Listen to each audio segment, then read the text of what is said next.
नमस्ते। थर्ड आई में आपका स्वागत है। एक आज भास्कर ने एक इन्वेस्टिगेशन किया है, भास्कर न्यूज पेपर ने। और वो एक और इस बात का एक सर्टिफिकेट उसने एक तरह से मेरे ख्याल में मिला कि हेरा फेरी के मामले में ये जो भाजपा का जो शीर्ष नेतृत्व है जो गुजरात से आता है, उसकी कोई सानी नहीं है इस पूरे देश में। तब आप कहेंगे कि इसमें भाजपा का क्या लेना देना।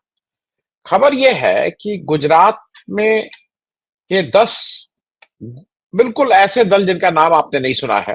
लोकशाही जनता पार्टी, भारतीय नेशनल जनता दल, स्वतंत्र अभिव्यक्ति party, new India United party, सत्यवादी रक्षक पार्टी, भारतीय जन परिषद, स्वराष्ट्र जनता पक्ष, जर्मन पार्टी, मानवाधिकार नेशनल पार्टी, गरीब कल्याण पार्टी। इन इन 10 दलों को 5 साल में 2019-20 मतलब फाइनेंशियल ईयर 19-20, 19 अप्रैल 2019 से लेके 2023-24 मार्च 2024 के बीच में इन 5 सालों में इनको जो चंदा मिला है, उसको यहां की लैंग्वेज में दान दाता ये बोला, लेकिन जो चंदा मिला है ये इलेक्टोरल बॉन्ड नहीं है, ये ध्यान रखिएगा। जो चंदा मिला है वो 4,300 करोड़ रुपए का चंदा मिला है। ये एक अजीब सी फिगर है। अब मैं बहुत श्योर नहीं हूं कि इलेक्टोरल बॉन्ड के, लेकिन मेरे हिसाब से इसमें इलेक्टोरल बॉन्ड नहीं है। हो भी सकता है, लेकिन मेरे हिसाब से इसमें इलेक्टोरल बॉन्ड नहीं है। एक और इंटरेस्टिंग बात उस भास्कर ने अपने इन्वेस्टिगेशन में की है कि इस दौरान गुजरात में 3 विधानसभा चुनाव हुए। 2019 का लोकसभा, 2024 का लोकसभा, 2022 का विधानसभा। और इन तीनों चुनाव में ये जो 10 दल हैं जिनको 4,300 करोड़ रुपए का पैसा मिला है, इन्होंने कुल 43 प्रत्याशी उतारे थे, 43 टोटल तीनों को मिला के। और इन प्रत्याशियों को इन तीनों चुनाव में इन 43 प्रत्याशियों को कुल मिला के 54,069 वोट मिले थे, 54,069।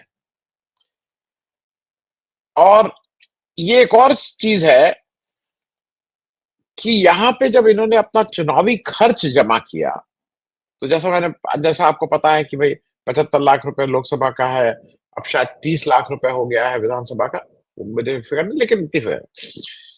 इन 43 प्रत्याशियों ने मिलके, इन सारे दलों ने मिलके इन तीनों चुनाव में जो चुनाव में खर्चा हुआ है इन प्रत्याशियों का, वो 39,02,000 रुपया मात्र हुआ है। जबकि जो ऑडिटेड रिपोर्ट जमा करनी होती है किसी भी पॉलिटिकल पार्टी को चुनाव आयोग में, उसमें बताया गया है कि इनका जो टोटल खर्च हुआ है 4,300 करोड़ में से ये 3,500 करोड़ खर्च कर दिए, 3,500 करोड़। अब ये मैं 19 ये मैं उस पर ज्यादा नहीं, मैं भास्कर का जो इन्वेस्टिगेशन का जो टैली है उसी को लगा दे रहा हूं, क्योंकि उसमें आप खुद ही देखिए और देखिए कि क्या क्या गोरख धंधा चल रहा है।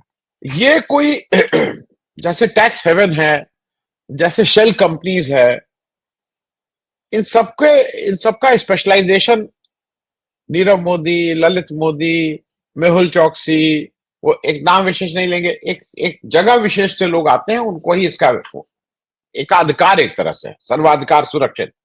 हेरा फेरी करना है तो भाई इस क्षेत्र का एकाधिकार, मोनोपोली है हमारे यहाँ की ये बेईमानी करना। और उसके जो वाइस चांसलर्स, मुझे लगता है ये वाइस चांसलर से आगे बढ़ गए हैं। ये एक तरह से कॉपीराइट हो गया है इन दो नेताओं का कि जो हेरा फेरी देश में होगी, चाहे वो चुनाव के में वोट की चोरी हो, चाहे वो हिरेन पांड्या की हत्या हो, चाहे वो कुछ हो, हम उसके मास्टर। ये मैं इस बात को इसलिए कह रहा हूं कि ये बिल्कुल साफ है, मतलब इट्स ओपन केस। आपके पास कोई सबूत नहीं है। अब आप कहेंगे कि नहीं हमारे पास कागज सब ठीक है, कागज ठीक हो, लेकिन ये साफ सामने से दिख रहा है कि ये मनी लॉन्ड्रिंग का केस है, इसमें हेरा फेरी हुई है, इसमें कोई प्रभावशाली लोग इसमें इस्तेमाल है, ये घूस है कि ये हाथ मरोड़ के पैसा लिया जा रहा है, ये कौन पैसा ले रहा है, किस लिए ले रहा है, ये जांच का विषय है।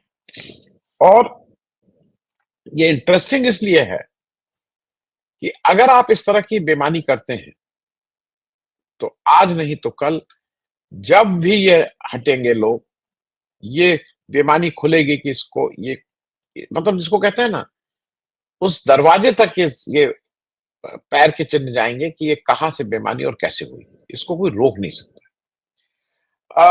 एक लोकशाही सत्ता पार्टी है, उसको 1045 करोड़ मिल गया है। खैर, थोड़ा गूगल आप भी करिएगा और इसको करिएगा। लेकिन मैं आपको जब ये बात हुई तो मुझे दो तीन चीजें पुरानी याद आ गई। पहले तो एक आपको मैं मोदी जी का अभी हाल का भाषण सुना दूं, जहां मोदी जी ये बता रहे हैं कि उनको काला हो, धन सफेद हो, धन क्या हो, इससे उनको कोई मतलब नहीं। आप सुन लीजिए पहले, फिर मैं आगे चलता हूं। निर्भर भारत के अभियान को हम सब आगे बढ़ाएं, वोकल फॉर लोकल बने, स्वदेशी ये हमारा जीवन मंत्र बनना चाहिए दोस्तों। गर्व से स्वदेशी की तरफ चल पड़ो। और यहां जापान के द्वारा जो चीजें बन रही है ना, ये भी स्वदेशी है। मेरी स्वदेशी की व्याख्या बहुत सिंपल है। पैसा किसका लगता है उससे मुझे कोई लेना देना नहीं है। वो डॉलर है, पाउंड है, वो करेंसी काली है, गोरी है, मुझे कोई लेना देना नहीं है। लेकिन जो प्रोडक्शन है उसमें पसीना मेरे देशवासियों का होगा। अब आपने वो सुना, मोदी जी के लिए काला पीला नीला कोई माने नहीं रखता, पैसा पैसा होता है। ठीक है भाई, मैं एक दो चीजें इसलिए कर रहा हूं कि इस सबके जो सरताज हैं, जहां से हैं, उनके एक दो किस्से सुना दूं जिससे आपको याद है। मैंने एक किताब लिखी है, हे राम टू जय श्री राम। हे राम टू जय श्री राम के अंग्रेजी वाला जब है, उसके 306 पेज पे मैंने बताया था कि ये कैसे हुआ था, क्या हुआ था। नोटबंदी की बात कर रहे थे। नोटबंदी में आप ऐसा कोई व्यक्ति नहीं है इस देश का जिसने नोटबंदी की मार न झेली हो। नोटबंदी से हम सब त्रस्त थे। और नोटबंदी में एक व्यापार ये भी चल रहा था कि आप पुराने नोट लाओ, हम उसके बदले आपको कुछ पैसा काट के इतना दे देंगे। क्योंकि घर का स्त्री धन, महिलाओं ने बहुत कुछ अपने पास रख रखा था। हर एक घर में निकला था, मेरे घर में भी मेरी पत्नी ने, मेरी बेटी ने, मेरी बहन, इन सबके पास कुछ कुछ धन था। अब वो, क्योंकि आप अगर धन वहां करेंगे तो भाई वो आप कितना, बैंक में एक लिमिट बांध दी गई थी, 2,000 रुपए से ज्यादा नहीं, इत्यादि इत्यादि। वो बहुत समस्याएं हो रही थी, बैंक डिपॉजिट नहीं ले रहा था। तो ऐसे में दो तीन जगह पेट्रोल पंप एक बड़ा अड्डा था, जहां पे कुछ पैसा लेके वो आपसे, पेट्रोल पंप वाले लोग उसको चेंज कर रहे थे। अस्पताल बड़ा अड्डा था जहां चेंज कर रहे थे। और बिल्कुल चांदी हो गई थी। जो भी इसको इस समय जानता है उसको याद होगा, जैसे लॉटरी निकल आई थी उन बैंक वालों की, जहां पे कुछ लोग इसमें आपदा में अवसर ढूंढ रहे थे, जो पैसा कमा रहे थे। मैं सबको नहीं कहूंगा, लेकिन एक अच्छी संख्या बैंक में ऐसी थी जो इस समय इस धंधे में लग गई थी। पैसा को मतलब एक कमीशन, 100 रुपया दीजिए, हम आपको 80 रुपया देंगे नए नोट में, ये पुराने नोट दे जाइए। ये चल रहा था। और सिर्फ आपकी जानकारी के लिए बता दूं कि इस देश में जब ये 8 नवंबर की रात में मोदी जी ने इसमें नोटबंदी की, तो 15 नवंबर आते आते सरकार ने, उस समय ऐसी हालत नहीं थी। अभी तो नया नया शुरू हुआ था, तो कुछ लोग अपनी बात कह भी देते थे। ये लगा सरकार में कि ये जो खास करके कोऑपरेटिव बैंक हैं, वो हद दर्जे की बेईमानी कर रहे हैं। और फिर 15 नवंबर को सरकार की तरफ से एम्बार्गो आ गया कि डिस्ट्रिक्ट कोऑपरेटिव बैंक के डिपॉजिट नहीं ले सकते, वो नई डिपॉजिट लेंगे। लेकिन इसमें इस 7-8 दिन में क्या हुआ, ये मैंने पूरा वो लिखा, अगर कोई इस किताब को लेके पढ़ेगा तो उसको होगा।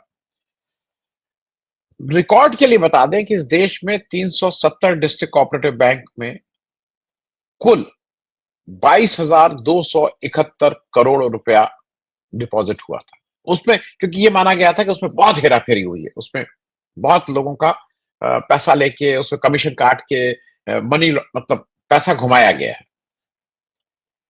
और अगर एक एवरेज ले लें कि 370 डिस्ट्रिक्ट कोऑपरेटिव बैंक 22,271 टोटल, तो करीब 60 करोड़ पर बैंक आता है। ये भी एक ध्यान रखिएगा, 60 करोड़ पर बैंक आता है, लेकिन दो बैंक की मैं सिर्फ हवाला दूंगा क्योंकि उससे आपको समझ में आ जाएगा कि जो इसके वाइस चांसलर साहब या वाइस चांसलर साहब या जो इसके सबसे पुराने जानकार और महारत हासिल है जिनको इसके बारे में, अहमदाबाद डिस्ट्रिक्ट कोऑपरेटिव बैंक जो था, एडीसीबी, उसमें अमित शाह साहब उसके डायरेक्टर रहे थे कई साल, और उसके चेयरमैन भी 2000 में रहे थे। मतलब वहां उनका दबदबा था, वो एक तरह से उनका बैंक था। और एडीसीबी जो बैंक था वो इस देश का टॉप डिस्ट्रिक्ट कोऑपरेटिव बैंक बन गया, जिसने डिमोनेटाइजेशन करेंसी जो डिपॉजिट उनके यहां हुई 745 करोड़ 59 लाख रुपया एवरेज हो रही है। एवरेज कहीं पे भी हो रही है 60 करोड़, इनके बैंक में हुई 745 करोड़ 59 लाख रुपए। इसमें कोई आप गैरकानूनी कुछ नहीं है, लेकिन ये कैसे डिपॉजिट हो रहा था, इसमें क्या व्हाइट वॉशिंग हो रही थी, कौन सी व्हाइट वॉशिंग मशीन लगाई गई थी, ये जग जाहिर। अब इसको मैं इसलिए कह रहा हूं कि ये कहां से होता है, ये याद दिलाने की बात है। मैं एक चीज और याद दिलाऊंगा, क्योंकि सारी चीजें वहीं जाके होती हैं, अब फिर आप निर्दोष पाए जाते हैं, इसमें कोई दो राय नहीं, कोई प्रूव नहीं कर पाता है, लेकिन चीजें तो होती हैं। अब मैं जरा आपको एक और फिर से याद दिला दूं, जो अमित शाह साहब के बेटे हैं जय शाह साहब, जो इस समय इंटरनेशनल क्रिकेट एसोसिएशन है किसके किसके प्रेसिडेंट हैं, चेयरमैन हैं, बेहतरीन क्रिकेट खेलते हैं, बहुत ही अच्छी बॉलिंग करते हैं, बहुत ही अच्छा बैटिंग करते हैं, फील्डिंग तो इतनी गजब की करते हैं कि उधर से कोई रन निकल ही नहीं सकता अगर वो उधर से हो। एक एक रन नहीं, एक हवा नहीं जा सकती अगर वो वहां खड़े हो जाए। अंग्रेजी बहुत फर्राटेदार बोलते हैं, मतलब अंग्रेजी तो आप सुन लीजिए तो शर्म आ जाए कि आप लोग अंग्रेजी स्कूल के पढ़ने वाले को लगे कि भाई इनसे क्यों नहीं पढ़ लिया। इज फिट टू, वो अंग्रेजी के बहुत अच्छे जानकार। जय शाह साहब के का एक है कि उनकी एक कंपनी थी टेम्पल एंटरप्राइजेस प्राइवेट लिमिटेड, ये 2004 में इनकॉर्पोरेट हुई थी। फिर इसमें ना के बराबर कोई एक्टिविटी नहीं होती थी। मैं ये बात इसलिए रिलेट कर रहा हूं कि सारी चीजें एक जगह कर रही हैं कि किस तरह से 4,300 करोड़ ले आओ, आप कागज पे बिल्कुल साफ हो, कोई पकड़ नहीं सकता है, उसी तरह का ये भी है। ये कोई 2004 में इनकॉर्पोरेट कोई खास एक्टिविटी नहीं की। 2012-13 में इन्होंने अपना लॉस दिखाया 6,230 रुपए, इस कंपनी में लॉस हुआ। 2013-14 में इसमें इन्होंने लॉस दिखाया 1,724 रुपए, 1,000। 2024 में एक बहुत इंपॉर्टेंट चीज हुआ, देश आजाद हुआ, और देश आजाद होते ही 2014-15 में इनका जो रेवेन्यू था वो जानते हैं कितना हो गया? 50,000 रुपया रेवेन्यू हो गया। और प्रॉफिट, जिस कंपनी में उससे एक साल पहले घाटा हुआ था 1,724 का, उसका 50,000 रुपए के रेवेन्यू पे 18,728 रुपए का फायदा हुआ। क्या गजब की चीज है। इसीलिए आईसीआईसीआई इतना बढ़िया चला रहे हैं, बीसीसीआई इतना बढ़िया चला है, मतलब करीब करीब 37% का प्रॉफिट, गजब बात थी। लेकिन यहां पे नहीं, अभी और आगे चलिए। 2015-16 अगले साल कंपनी का टर्नओवर, जो जिसका रेवेन्यू 50,000 मात्र था 2014-15 में, अपनी कुर्सी के वो हैंडल पकड़ लीजिए, पेटी बांध लीजिए, क्योंकि आप गिर सकते हैं। 2015-16 में कंपनी का टर्नओवर 80 करोड़ 50 लाख। फिर से सुन लीजिए, रिपीट। 2014-15 में जिस कंपनी का रेवेन्यू 50,000, उसका 2015-16 में उस कंपनी का टर्नओवर 80 करोड़ 50 लाख, 16,000 गुना बढ़ गया। लेकिन फिर क्या? लेकिन फिर से लॉस हो गया। भाई बिजनेस है, लॉस हो सकता है। लॉस हो गया 1 करोड़ 48 लाख रुपए। लेकिन एक अजीब सी चीज यह है कि 2015-16 में जब ये इन्होंने कर लिया और इतने बड़ा जंप मिला, 50,000 से पहुंच गए 80 करोड़, एकदम से अक्टूबर 2016 में इन्होंने इससे कहा गया कि अब ये बताया गया कि कंपनी बंद हो गई, और ये भी कहा गया क्योंकि उसकी नेटवर्थ पूरी तरह से इरोड हो गई, खत्म हो चुकी है, जीरो। अब एक चमत्कार और सुन लीजिए, ये 2015-16 की ही बात है। ये चमत्कार ये हुआ कि इनको इस दौरान जो इनका टर्नओवर दिखा, इनको एक अनसिक्योर्ड लोन मिला 15 करोड़ 78 लाख रुपए का फ्रॉम KIFS फाइनेंशियल सर्विसेज, और एक 25 करोड़ की क्रेडिट फैसिलिटी मिली from Kalupur commercial cooperative bank. सब सब मामला अपना घर का ही है, मतलब सब गुजरात का ही मामला है। मैं दूसरा उसको नहीं कर रहा हूं क्योंकि समय की थोड़ी इसमें टाइम कंस्टेंट रहता है। कुसुम फाइनेंस फिनसर LLP पे गूगल कर ले, आपको बहुत सी चीजें और मिल जाएंगी। Please do Google for Kusum Finser LLP। इस पूरे वाकये पे वायर ने 8 अक्टूबर 2017 में ये स्टोरी छाप दी, और स्टोरी का टाइटल था द गोल्डन टच ऑफ जय अमित शाह। अवेलेबल है? नहीं, अवेलेबल नहीं है। हालांकि इसके बाद जय शाह साहब ने बताया कि उनका जो बिजनेस है हाई टर्नओवर लो मार्जिन का है। ठीक है भाई, वो कमीशन एजेंट और ये सब, मतलब ट्रेडिंग का, कोई मैन्युफैक्चरिंग नहीं करते हैं। इधर का माल उधर, उधर का माल इधर, यहाँ की वो उधर की टोपी इधर, ये सब करते हैं। अब जब वायर ने ये छापने की हिमाकत की 8 अक्टूबर 2017 में, तो गुस्सा आ गया जय शाह साहब। जय शाह साहब ने उनके ऊपर एक क्रिमिनल डिफेमेशन केस किया और एक 100 करोड़ रुपए का सिविल डिफेमेशन सूट भी फाइल कर दिया। फाइल तो घर में ही करना है, अहमदाबाद में ही करना है, और इसलिए करना है कि अहमदाबाद के कोर्ट में जब आप डिफेमेशन सूट भारत में कहीं भी और आप करेंगे, गुजरात को छोड़ के, तो अगर आप 100 करोड़ का कर रहे हैं तो मुझे ठीक याद नहीं, लेकिन वो करीब आपको 50 लाख 1 करोड़ रुपए की कोर्ट फीस भरनी होगी। यहाँ पे सब मामला शायद 50,000 है मैक्सिमम, वो कैप है, एग्जैक्ट फिगर नहीं, लेकिन वो हजारों में ही है, और इसलिए 100 करोड़ रुपए का ठोक दिया। इस बात को अगर आपको याद हो तो अनिल अंबानी वहां से एक समय बहुत करते थे। अनिल अंबानी यही, मतलब जब भारत आजाद हुआ था उसके बाद की मैं बात कर रहा हूं, जब भारत आजाद हो गया 2014 के बाद, और जब अनिल अंबानी जी रफाल रफाल उड़ाने लगे, उस दौरान अनिल अंबानी जी के ऊपर होता था खट से, इन्होंने करीब 8 या 13 जो न्यूज वाले थे, संस्थाएं थी, उसमें इन्होंने इस तरह के डिफेमेशन सिविल सूट फाइल किए हुए, कहीं 50 करोड़ 100 करोड़ 200 करोड़ इस तरह के।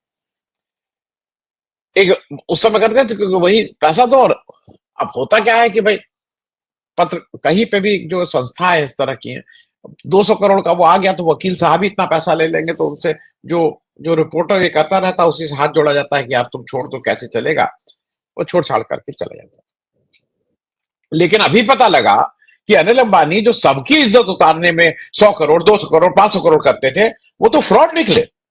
इस देश के 3 बैंक कह रहे हैं, SBI कह रहा है, बैंक ऑफ इंडिया, ये फ्रॉड है, FRAUD, इज अ फ्रॉड, और ये सबकी इज्जत उतारते थे, मालूम नहीं। अब ये जो दोनों डिफेमेशन सूट फाइल किए थे जय शाह साहब ने, ये अहमदाबाद की कोर्ट में, कोई लोअर कोर्ट उसमें चल रहे थे, फिर हाई कोर्ट पहुंचे, फिर सुप्रीम कोर्ट पहुंचे, फिर वो एक अलग है, उस पर भी किसी और दिन अभी अंतिम जानकारी नहीं मिली कि फाइनली हुआ क्या, वापस लिया गया, कोर्ट में लड़ेंगे, ये सब होने लगा। लेकिन इसमें इंपॉर्टेंट बात यह है कि इसमें रेगुलर वकीलों के अलावा भारत के सॉलिसिटर जनरल तुषार मेहता साहब जय शाह के वकील होकर यहां इस मुकदमे को लड़े। इसके लिए उन्होंने स्पेशल परमिशन भारत के लॉ मंत्री से ली, भारत के कानून मंत्री से ली कि साहब मैं, घर का मामला है ना, घर में तो घर वाला नहीं जाएगा तो क्या जाएगा, तो अगर जरूरत पड़ती है सॉलिसिटर जनरल की कुर्सी ही छोड़ देते, ऐसी कौन सी बात है, घर का मामला है। एक चीज और करके मैं इसको खत्म करूंगा, जो टेम्पल एंटरप्राइजेस प्राइवेट लिमिटेड है उसका मैं लगा दे रहा हूं आपको स्क्रीनशॉट। ज़ौबा नाम की एक, ज़ौबा या SZAUBA बोलते हैं, वो एक साइट है जो देश की जो कंपनीज हैं उनके बारे में बता देती है, बेसिक डिटेल। आपको ज्यादा लेना हो तो फिर आपको सब्सक्राइब करना पड़ता है, लेकिन बेसिक, कौन डायरेक्टर है, कितनी अथराइज कैपिटल है, कितनी फिर, वो मैं लगा दिया हूं। ये जो इनकी कंपनी थी जिसने इस धुआंधार ढंग से इन्होंने बैटिंग की थी और इतना पैसा कमाया था, मैं बात कर रहा हूं टेम्पल एंटरप्राइजेस की, उसकी authorise share capital 10 lakh, paid up capital 2,25,000, जो लेटेस्ट वाला है जो कल, इसकी लास्ट एजीएम हुई थी 30 दिसंबर 2019 को। इसकी करंट स्टेटस है स्ट्राइक ऑफ। स्ट्राइक ऑफ मतलब ये कंपनी है नहीं।